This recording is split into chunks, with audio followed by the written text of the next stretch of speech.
बिस्मिल्लाहिर्रहमानिर्रहीम। शुरू करता हूँ अल्लाह ताला के नाम से जो बड़ा मेहरबान और नहायती रहम करने वाला है। आज 2 अक्टूबर है 2022। लुधियाना जामा मस्जिद में आज की ये जो प्रेस कॉन्फ्रेंस है वो हमारे यहाँ भारत के सूबा केरला से हज के लिए जो जा रहे हैं जनाब शहाब चतुर साहब, जिन्होंने इस साल इरादा किया है कि वो पैदल मक्का शरीफ और मदीना शरीफ जाएंगे भारत से, और भारत की आज़ादी के बाद ये पहला ऐसा हज यात्री है जो भारत से पैदल हज के लिए मक्का शरीफ और मदीना मुनव्वरा के लिए जा रहे हैं। पिछले 123 दिनों से ये सफ़र पर हैं और अब तक 3000 किलोमीटर पैदल सफ़र जो है वो कर चुके हैं। कुल इन्होंने 8500 किलोमीटर सफ़र जो है पैदल वो करना है। आज की जो ये प्रेस कॉन्फ्रेंस है ये पहले तो अपील है भारत के सभी लोगों के लिए भी और हमारे पड़ोसी देश पाकिस्तान की आवाम के लिए भी कि शहाब चतुर साहब ने ये जो पैदल हज यात्रा शुरू की तो पिछले 10-15 दिन से क्योंकि जो यूट्यूबर्स उनके साथ चल रहे हैं उनको पूरी मालूमात नहीं है। वो अलग अलग वजह लोगों को, पूरी दुनिया में जो करोड़ों मुसलमान हैं वो रोज़ाना शहाब चतुर की यात्रा की अपडेट ले रहे हैं, लेकिन मैं ये देख रहा हूँ पिछले 15-20 दिन से पूरी अपडेट जा नहीं रही है। उसकी वजह यह है कि जो यूट्यूब में लोग काम कर रहे हैं चैनल्स में, उन बेचारों के पास मालूमात पूरी नहीं है। तो मैं बड़ी ज़िम्मेदारी के साथ लुधियाना की जामा मस्जिद से आप लोगों को ये बताना चाहता हूँ कि शहाब चतुर साहब बड़ी ही इखलास से, मेहनत से, मोहब्बतों के साथ मक्का मुकरमा पैदल यात्रा करना चाह रहे हैं और वो 3000 किलोमीटर 123 दिन में चल के वाघा के करीब खासा जो है वो पहुँच चुके हैं। लेकिन पाकिस्तान की जो सरकार है, शहबाज शरीफ की जो सरकार है, और पाकिस्तान के जो भारत में राजदूत हैं आफ्ताब हसन खान, उन्होंने इस हज यात्री को धोखा दे दिया। मैं समझता हूँ ये धोखा इसलिए दिया गया ताकि ये पहली दफ़ा भारत से कोई बंदा पैदल हज के लिए जा रहा है तो पड़ोसी मुल्क की सरकार के पेट में शायद ये भी दर्द हो गया कि एक भारतीय मुसलमान पैदल हज यात्रा पे जा रहा और पूरी दुनिया के देश जो हैं उसको देख रहे हैं। शहाब भाई ने बजाते खुद किसी को कुछ नहीं बताया अभी तक। मैं अब तक, क्योंकि वो पंजाब, हम लोग पंजाब के रहने वाले हैं, भारतीय पंजाब के, और मैं उनसे अब तक 3-4 दफ़ा मिल चुका हूँ। मैंने पूरी बात जो उनसे मालूम की है, सारे डॉक्यूमेंट्स मैंने उनसे लिए हैं। तो ये बात बड़ी हैरत की खुल के सामने आई कि आप ये देखिए कि भारत सरकार ने और हमारी जितनी राज्य सरकारें हैं, जो हमारे सूबाई गवर्नमेंट्स हैं, जहाँ जहाँ से शहाब चतुर पैदल गुजरे हैं, हमारी सरकारों ने उनको प्रोटोकॉल भी दिया और सारे धर्मों के लोगों ने उनका जगह जगह स्वागत किया है। और पाकिस्तान जो ढिंडोरा पीटता है कि मैं इस्लाम का आलमबरदार हूँ, हम तो जी पूरी दुनिया में इस्लाम के मानने वालों के साथ चलने वाले हैं, उन्होंने शहाब चतुर को आज से 8 महीने पहले कहा कि आप यात्रा शुरू करें, आप जब वाघा के पास पहुँचेंगे तब वीज़ा देंगे। उन्होंने कहा अभी वीज़ा दे दो, तो इन्होंने कहा कि वीज़े की अवधि 3 महीने होती है। अगर आपको अभी वीज़ा दे देंगे तो 3 महीने तो आपने भारत में ही पैदल चलना है, तो जब आप वाघा के पास पहुंच जाओगे तो आपको वीज़ा दे देंगे। जो यूट्यूबर्स ये समझ रहे हैं और लोगों को ये गलत जानकारी दे रहे हैं कि सिक्योरिटी का मसला है, सिक्योरिटी के प्रबंध हो रहे हैं, कोई सिक्योरिटी का मसला नहीं है, कोई ऐसे प्रबंधों का मसला नहीं है, कोई उसके साथ कोई और आदमी वीज़ा लेने के लिए जाना नहीं चाहता। सीधा सीधा मसला ये है कि वो पाकिस्तान का जो एम्बेसडर है भारत के अंदर, उनकी नीयत में खोट आ गया। जब ये आदमी 3000 किलोमीटर का सफ़र तय करने के बाद यहाँ तक पहुँच गया है तो उनको ये दिल के अंदर बात आ गई कि नहीं, इसको पाकिस्तान का वीज़ा जो है वो नहीं देना चाहिए। पाकिस्तान सरकार ने शहाब चतुर को अभी तक पाकिस्तान का वीज़ा ही नहीं दिया है जी।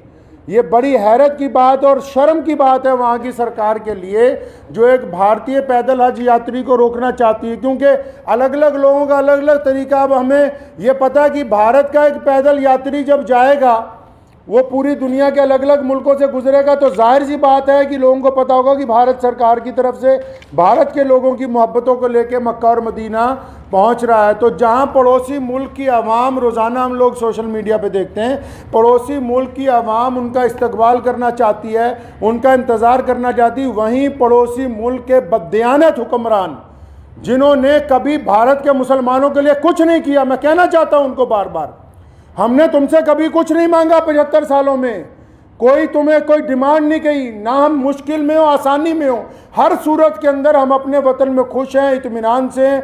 हमने तमाम चीज़ों का मुकाबला बजाते खुद किया। 75 साल में एक चीज़ मांगी, एक आदमी के लिए वीज़ा, एक पैदल मुसलमान के लिए वीज़ा जिसने चल के मक्का मुकरमा जाना है।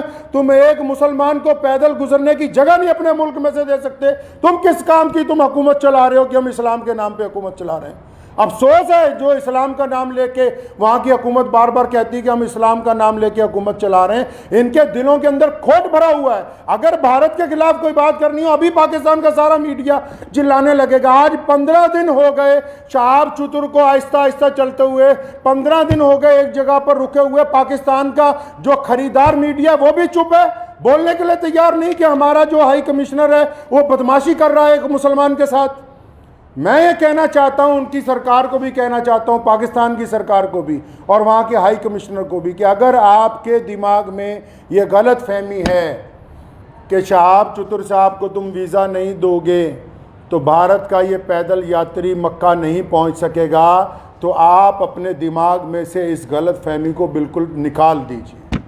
कुरान पाक में अल्लाह ताला फरमाते हैं, वह तुइज़्ज़ु मन तशा व तुज़िल्लु मन तशा, इज़्ज़त तो ज़िल्लत तो अल्लाह ताला देने वाला है, तुम कौन होते हो देने वाले। इसलिए अगर तुम हमें वीज़ा नहीं दोगे, हमारे यात्री को वीज़ा नहीं दोगे पैदल यात्रा करने का, वहाँ से मक्का जाने का वीज़ा, तो ये सारे रास्ते जो इस्लाम की तरफ जाते हैं पाकिस्तान से होके नहीं जाते। मक्के की तरफ जो रास्ते गुजरते हैं मदीना मुनव्वरा में, तुम एक आशिक रसूल को इसलिए रोकना चाहते हो कि उसका जुर्म है कि वो भारत में पैदा हुआ है, यही गुनाह है उसका। अगर तुम ये कहते हो कानूनी पेचीदगियां हैं, फिर इस्लाम के नाम पर काहे की हुकूमत बनाई है। मैं अगर ये मान लो तुम्हारा तर्क पाकिस्तान एम्बेसी का कि 2-4 कानूनी पेचीदगियां हैं, तो तुम कौन से मुसलमान हो यार। अगर 2-3 कानूनी पेचीदगियां रह गई, अगर पासपोर्ट में या किसी चीज में कोई कमी भी होती, तुम खुद पूरी कर देते कि यार हम स्पेशल तौर पर इसको वीजा देने के लिए तैयार हैं कि ये बंदा पैदल हज पे जा रहा है। लोग देखिए, आप बिना कानूनी किसी कार्रवाई के, हमारी जिस स्टेट में से गुजरा है, चाहे उस स्टेट में भाजपा की सरकार थी, चाहे उस स्टेट में कांग्रेस की सरकार थी, चाहे किसी स्टेट में आम आदमी पार्टी की सरकार है, हर एक स्टेट ने इस पैदल यात्री को प्रोटोकॉल दिया है, हर एक स्टेट ने इसकी सिक्योरिटी का प्रबंध किया है, हर एक स्टेट ने अपने ऑफिशियल साथ में लगाया कि यार मक्के जा रहा है, मदीना जा रहा है पहली दफ़ा कोई भारतीय, हमारी इतनी रियासतों में से वो गुजर के आ रहा, कहीं कोई परेशानी नहीं, तुम्हारे दरवाजे में पहुँच गया, आप अकड़ गए। क्या बात है, क्यों अकड़ गए जी आप? तो आप क्या समझते हैं कि ये पाकिस्तान से होके बगैर मक्का नहीं जाएगा? जाएंगे अल्लाह के घर पे। मोहम्मद रसूलुल्लाह सल्लल्लाहु अलैहि वसल्लम के रोज़े पर जाने से कोई ताकत नहीं रोक सकती दुनिया की। अगर आप वीज़ा नहीं देंगे तो शहाब भाई इंशाअल्लाह चाइना के रास्ते तजाकिस्तान होते हुए मक्का शरीफ पहुँचेंगे। हम आपके आगे हाथ नहीं फैलाएंगे भीख मांगने के लिए।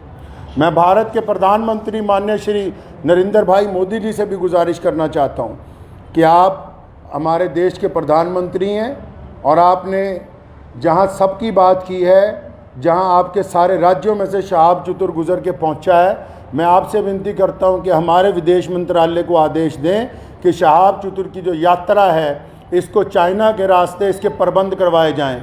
चाइना सरकार से बात की जाए, तजाकिस्तान सरकार से बात की जाए। अल्लाह ताला ने आपको बड़ी ताकत दी है, अल्लाह ताला ने आपको इस मुल्क की सरबराही अता की है।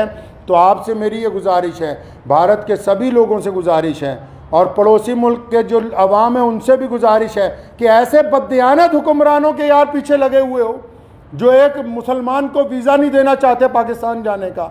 तो मैं अपने प्रधानमंत्री जी से अपील करना चाहता हूँ, गुजारिश करना चाहता हूँ कि अगर शहाब चतुर को पाकिस्तान एम्बेसी वीज़ा नहीं देती तो फिर आप चाइना के रास्ते विदेश मंत्रालय को कहें कि चाइना सरकार से बात करके लेह लद्दाख के रास्ते चाइना में से 5-10 दिन में गुजरना पड़ेगा। ये ज़रूर है कि ये सफ़र जहाँ 8,500 किलोमीटर में पूरा होना था वहाँ 9,000 किलोमीटर में पूरा होगा, 9,000 समथिंग के अंदर जाके पूरा होगा। लेकिन मुझे उम्मीद है, और मैंने शहाब चतुर से जब मुलाकात की, एक बात मैं आपको ये बता दूं और पाकिस्तान एम्बेसी को भी बता दूं कि आप किसी के इरादों को नहीं बदल सकते। उन्होंने मुझे बड़ी खूबसूरत बात की। उनको पता था कि पाकिस्तान सरकार बार बार, उन्होंने मुझे कहा कि ये मेरे साथ इन्होंने वादा किया केरला से चलते हुए, शहाब चतुर के साथ बात, सारी ऑडियो रिकॉर्डिंग्स हैं। ये जितनी बातें मैं कर रहा हूँ हवाई बातें नहीं हैं, सारे डॉक्यूमेंट्स हैं, सारी ऑडियो रिकॉर्डिंग्स हैं उनके पास, शहाब भाई के पास एम्बेसी की, जिन जिन ऑफिशियल से बात हुई है। उन्होंने मुझे कहा कि मुझे कहा गया कि आप जब वाघा पहुँचने वाले होंगे आपको वीज़ा दे देंगे। कहता अब मैं यहाँ पहुँच गया हूँ, अब नखरे कर रहे हैं, ये कागज़ ले आओ, वो कागज़ ले आओ, इससे लिखवा लो, उससे लिखवा लो। तुम्हारा मुल्क है, तुमने गुजरने की इजाज़त देनी है, हम किससे लिखवा लें भाई? हम किसके पास चले जाएं लिखवाने के लिए? साफ क्यों नहीं कहते कि तुम्हारी नीयत के अंदर बददियानती आ गई है, आपकी नीयत में बददियानती आ गई है। मैं वहाँ के अवाम से भी कहना चाहता हूँ कि ऐसी हुकूमत जो एक आदमी को वीज़ा नहीं देना चाहती, बस ये गुनाह है कि वो भारत के अंदर पैदा हुआ है। तो मुझे उन्होंने एक बड़ी खूबसूरत बात शहाब भाई ने कही। तो जब मैंने उनको कहा कि अगर पाकिस्तान ने वीज़ा नहीं दिया या हम लोगों को बड़ा टाइम लग गया तो फिर क्या होगा, उन्होंने बड़ी खूबसूरत बात की। कहने लगे जितने साल मर्ज़ी लग जाएं मैं बिना हज किए हुए वापस अपने घर को नहीं जाऊंगा। ये बात मैं पाकिस्तान एम्बेसी को कहना चाहता हूं कि तुम जितनी मर्ज़ी देर करवा दो, और सारे यूट्यूबर भाइयों को भी कहना चाहता हूं कि बताओ पूरी दुनिया के लोगों को, पूरी दुनिया के मुसलमानों को कि कोई सिक्योरिटी का मसला नहीं है, पासपोर्ट नहीं ले रही पाकिस्तान एम्बेसी। अभी तक दिल्ली में धक्के खा रहा है, शहाब भाई के जो भाई हैं रोज़ाना एम्बेसी के धक्के खा रहे हैं, पाकिस्तान एम्बेसी के, उस एम्बेसी के जो ये शोर मचाती कि हम मुसलमानों के बड़े अलमबरदार हैं जी, हमारे पेट में बड़ा दर्द होता है मुसलमानों के लिए। उनके दरवाजे पर रोज़ धक्के खा रहे हैं वहाँ रोज़ाना। कभी कहते हैं आ जाओ, कभी कहते हैं कल आओ, कभी कहते हैं फलां मिनिस्टर के पास चले जाओ, फलां के पास चले जाओ, ये कागज़ लिखवा लो, वो कागज़। बताओ जितने सोशल मीडिया पे जितने लोग जुड़े हुए हैं पूरी दुनिया के, मैं मुसलमानों को अपील करना चाहता हूँ, बताएं पूरी दुनिया के मुसलमानों को पाकिस्तान एम्बेसी का कारनामा, वहाँ के प्रधानमंत्री का कारनामा।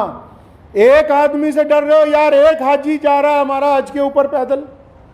तुम्हारे सारे मुल्क आपस में जुड़े हुए हैं, हज़ारों लोग पैदल के लिए जाते हैं। रशिया से लोग पैदल हज पे पहुँचे, पिछले साल इंग्लैंड से लोग पैदल हज से पहुँचे, कितनी और रियासतें हैं, तजाकिस्तान के, उज़्बेकिस्तान के लोग पैदल हज के लिए पहुँचे। किसी पे कोई एतराज़ नहीं है। भारत का एक मुसलमान पैदल हज पे जा रहा है, तुम्हारे पेट के अंदर दर्द हो गया है। मैं पिछले 15-20 दिन से ये तमाशा देख रहा हूँ इनका, पाकिस्तान सरकार का और वहाँ की एम्बेसी का तमाशा पिछले 20-25 दिन से हम देख रहे हैं। रोज़ वो मुझे कह रहे हैं कि इमाम साहब कुछ ना कहें, शायद कल को दे देंगे। वो जब बात साफ ही हो गई कि उनकी हुकूमत ही नहीं चाहती, क्या पाकिस्तान की सरकार को नहीं पता पूरी दुनिया के मुसलमान रोज़ाना यूट्यूब पे एक बंदे को फॉलो कर रहे हैं, मिलियंस के अंदर लोग फॉलो कर रहे हैं कि भाई पैदल हज यात्री कहाँ पहुँचा, यात्री 15 दिन से रुका हुआ है, तो क्या वहाँ की भी सरकार को पता नहीं कि हज यात्री रुका हुआ है? इसका मतलब हुकूमत का मंशा, पाकिस्तान की जो सरकार है, शहबाज शरीफ की जो सरकार है, पाकिस्तान की जो भारत के अंदर एम्बेसी है, इनका बज़ात ख़ुद मंशा शामिल है। ये नहीं चाहते कि एक भारतीय मुसलमान को हज का पैदल यात्रा का वीज़ा दिया जाए। चल कोई बात नहीं, मेरा मकसद आज की प्रेस कॉन्फ्रेंस का उन सभी दुनिया भर के मुसलमानों को ये बताना था कि शहाब भाई की जो देर हो रही है वो पड़ोसी मुल्क की बददियानती की वजह से, बेईमानी की वजह से हो रही है। और आप लोग दुआ करें कि इंशाल्लाह देर ज़रूर है, अंधेर नहीं होगी इंशाल्लाह। आज नहीं तो कल इंशाल्लाह शहाब भाई जो है मक्का मुकर्रमा और मदीना मुनव्वरा की पाक धरती के ऊपर पहुँचेंगे इंशाल्लाह। वाखिर दावाना अल्हम्दुलिल्लाह रब्बिल आलमीन।